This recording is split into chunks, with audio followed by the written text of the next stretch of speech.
7:19, es momento de mirar a los mercados. Lo primero es el tiempo real para saber a qué nos enfrentamos en esta última sesión de la semana. Veo las pantallas en verde, el tiempo real de Asia en verde, pero también los futuros en Estados Unidos vienen presionados por las compras. En Estados Unidos, futuros vienen subiendo ¿cuánto? El Nasdaq 100 sube un 0,28%, el S&P 500 logra un alza del 0,25% y el Dow Jones presenta un alza en su futuro más plana del 0,11%. El VIX de volatilidad, el llamado índice del miedo, se relaja y se coloca en 18,05 puntos. Hay que recordar que el llamado Día de la Liberación, el 2 de abril de 2025, llegó a superar los 50 puntos. Los futuros en Europa vienen en verde para el DAX, con un avance muy suave del 0,04%, y en rojo para el Eurostock 50, que cae un 0,08%. En las criptomonedas caídas también. Bitcoin en la última semana baja un 6,44%, cotiza 89.722 dólares, y Ethereum cae un 10% en los últimos 7 días y cotiza en 2.973. De nuevo vuelve a perforar los 3.000 dólares. Miramos ahora a Asia, tiempo real. Bueno, pues estamos viendo cómo esta mañana vemos mayoría de órdenes compradoras, aunque acaba de darse la vuelta el índice Nikkei.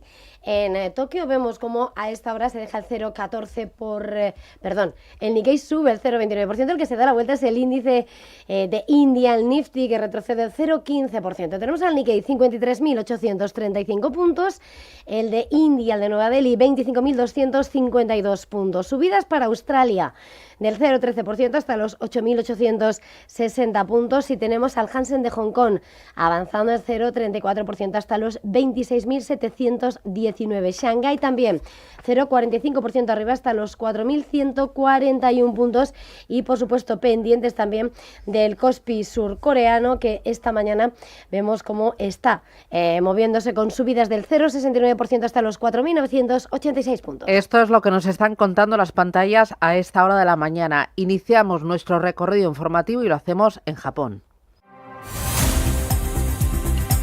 Bueno, cumple el guión, eleva previsiones de crecimiento y también de inflación, Eva, el Banco de Japón. Pues sí, los de Kachuo Ueda, que mantienen tipos en el 0,75% tras haberla elevado los tipos en diciembre a su nivel más alto en 30 años. La decisión se ha tomado 8-1. Y sobre las posiciones, el BOJ ha confirmado que uno de sus miembros, Hajime Takata, había propuesto elevar los tipos al 1%. En este escenario hemos visto cómo en la fotografía el yen se ha debilitado ligeramente este viernes frente al dólar en 158,60 unidades a esta hora, y después de esta decisión de tipos que llega acompañada de previsiones macro y en las que la institución monetaria eleva expectativas justo antes de las elecciones anticipadas. Mejora la previsión de PIB para el año fiscal 2025 al 0,9% y también eleva su proyección para el de 2026 al 1% desde el 0,7% anterior. Fotografía que pone sobre la mesa en una jornada donde hemos conocido el enfriamiento de la inflación en el país, en Japón, en el 2,1%, mínimos de varios años.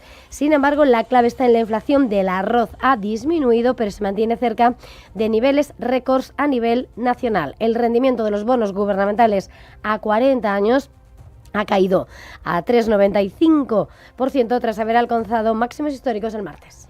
Nombre propio, Nintendo. Sus títulos suben más de un 5% por los datos positivos de ventas de la Switch 2. Pues sí, la compañía de esas videoconsolas que ha repuntado en la bolsa de Tokio después de que los datos hayan mostrado que su consola estrella, la Switch 2 de la compañía, ha sido la plataforma de hardware de videojuegos más vendida en Estados Unidos en 2025. Vemos como los datos del rastreador de mercado Cirgana muestran cómo esa Switch 2 vendió aproximadamente 4,4 millones de unidades en Estados Unidos en los 7 meses desde su lanzamiento. Esto es casi el doble de la base instalada de la Nintendo Switch original en el mismo periodo de tiempo. Bueno, importante Nintendo, importante también TikTok, tras cerrar un acuerdo para crear una nueva empresa conjunta en Estados Unidos y evitar así la prohibición estadounidense. Pues sí, uno de los grandes puntos de atención y sobre los que se ha visto prórroga tras prórroga para ver si finalmente conseguía salvarse de la prohibición tal y como buscaba el presidente estadounidense Donald Trump. Ahora el propietario chino de TikTok, ByteDance, su matriz, ha finalizado ese acuerdo para establecer una empresa conjunta de propiedad mayoritariamente estadounidense que protegerá los datos de Estados Unidos para evitar la prohibición de la app de vídeos cortos utilizada por más de 200 millones de estadounidenses. El acuerdo se convierte en un hito para la compañía después de años de batallas que se remontan a agosto de 2020, cuando Trump intentó prohibir la aplicación por preocupaciones de seguridad nacional antes de que le aupase en la última carrera presidencial. Oracle, Silver Lake y MGX van a poseer el 15% cada uno en esa empresa conjunta. TikTok USDS y ByteDance va a conservar el 19,9% de la propiedad. Las acciones indias se mantienen débiles ante los problemas por la salida de capitales extranjeros. Pues sí, 10 de los 16 sectores principales de la bolsa hindú han retrocedido, mientras que las empresas de pequeña capitalización más amplias y de mediana capitalización se mantienen prácticamente sin cambios. Los inversores de cartera extranjeros se han deshecho de acciones indias por valor de 3.500 millones de dólares en enero, preparando el escenario para la mayor venta mensual desde agosto. Según grandes expertos, se espera que los inversores compren acciones cuando las bolsas bajen, ya que el sesgo general va a ser positivo, dice, hasta la presentación del presupuesto federal de la India del 1%. Las acciones de metales sí ganan el 1,6% en medio del auge del precio del oro y el plata. Bueno, y cada día, cada semana hay que seguir muy de cerca la evolución de las tecnológicas. Durante estos últimos días se han visto impulsadas por el optimismo de Nvidia, pero sí que se palpan ciertas dudas sobre la capacidad de responder a la demanda.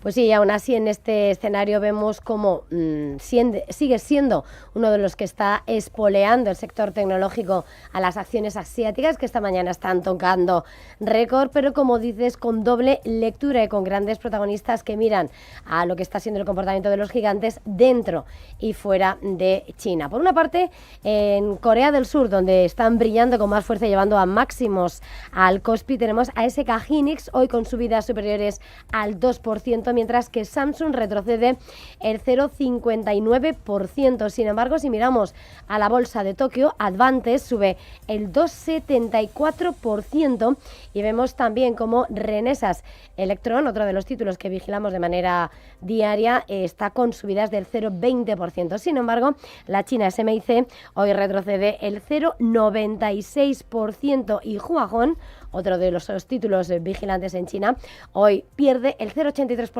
7:27, miramos a Estados Unidos. Hoy la atención estará puesta en la lectura final de enero de la confianza del consumidor de la Universidad de Michigan y también en la lectura preliminar del indicador adelantado del PMI compuesto. Importante, ayer las bolsas se relaja la tensión geopolítica y las bolsas suben. Entra dinero en el equity. El S&P 500 logró un alza de medio punto, el Nasdaq rebotó un 1% y el Dow Jones mejoró un 0,63%. El mercado bursátil estadounidense se vuelve a beneficiar del giro radical de Donald Trump sobre Groenlandia. El presidente norteamericano ha asegurado que ha establecido un marco futuro respecto al territorio danés. Ahora parece que el siguiente campo de batalla para el presidente está en casa, porque Trump ha demandado a JP Morgan y a Jamie Dimon por $5.000 millones.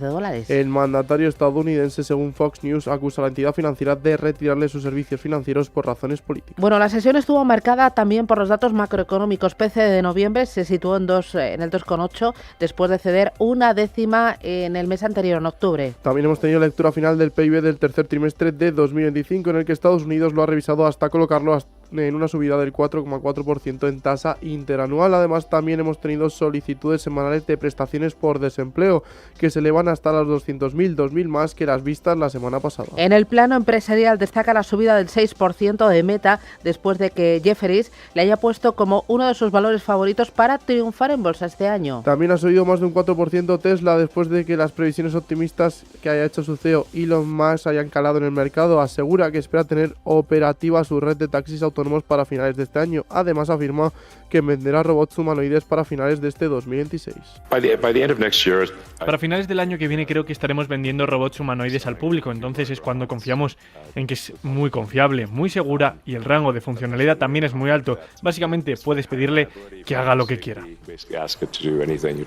El gran desempeño de las 7 magníficas impulsa al índice tecnológico. Nvidia tiene un alza de más de medio punto y Alphabet también sube un 0,66. Además, Amazon logra una subida del 1,31. En las últimas horas hemos conocido que la compañía planea un recorte de empleo de 30.000 personas para la semana que viene, que supondría el 10% de la plantilla corporativa de la compañía.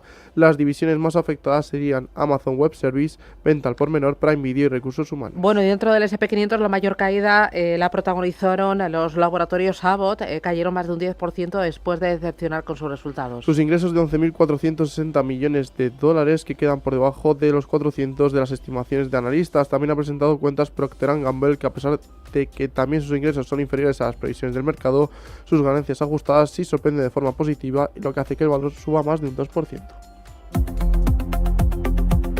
En Europa, Ángeles, buenos días. ¿Qué tenemos hoy, que este viernes? Pues en la eurozona y en el Reino Unido se publican las lecturas preliminares de los PMIs del sector manufacturero y servicios del mes de enero. En el Reino Unido también se conocerán las ventas minoristas de diciembre durante la campaña navideña. Hoy Acerinox paga dividendo de 0,31 euros brutos por acción y tenemos cuentas de Ericsson. Han superado las previsiones. El beneficio operativo ha subido un 8% en tasa interanual en el cuarto trimestre, el 9 ha mejorado casi un 10% hasta 12.300 millones de coronas y la compañía ha anunciado con estas cuentas que va a aumentar su dividendo. Muy bien, del día de ayer, ¿con qué te quedas? Un par de pinceladas. El IBEX subió un 1,28%, parte desde 17.663 puntos. Fueron mal recibidos los resultados de Bankinter, cayó al cierre un 1,5%. Sin embargo, subieron con fuerza BBVA y Santander. Lo mejor lo vimos en las acereras, Acerinox y ArcelorMittal, y Repsol caía un 2,85% en un día de descensos del petróleo. En Europa también los avances fueron protagonistas, subieron mucho las automovilísticas y corrigieron las compañías de defensa. 7:31, esto es Radio Intereconomía, enseguida el análisis de lo que está pasando.